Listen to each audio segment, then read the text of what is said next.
tip. Mirë, po kemi një gjë që ne duhet ta kuptojmë në jetën bashkëtorë. Komunikimi i mashkullit nuk është si komunikimi i femrës. Që do të thotë? Femra është më e prirur për të folur, për të shprehur. Mashkulli është më i prirur për të dëgjuar.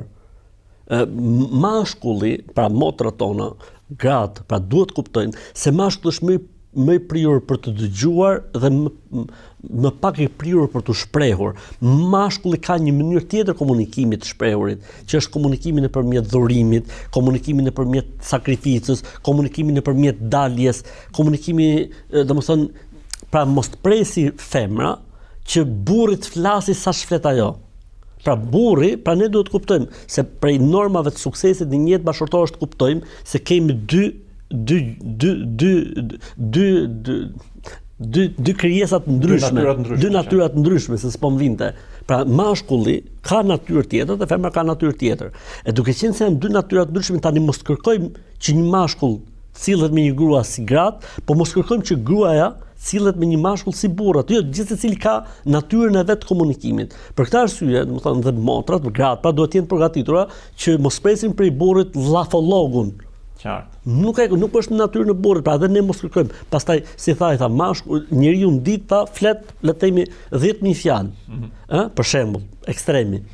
Burri 8.000 kalon jashtë, i mbeten edhe 2.000 tjera, ndërsa gruaja ka harxhu 2.000, kanë mbetë 8.000.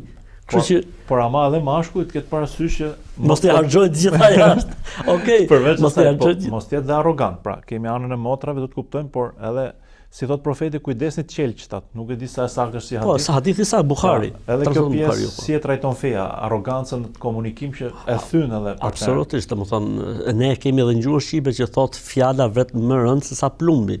Gjua kocka s'ka, po kocka thyen, thot popull. S'ka dyshim. Pra, domethënë ideja e komunikimit duhet të jetë patjetër komunikim, po unë kisha për qëllim të luftoj atë dëshirën e tepruar për një komunikim, domethënë nuk mund të kërkojmë barazim në komunikim, por komunikimi duhet të jetë patjetër.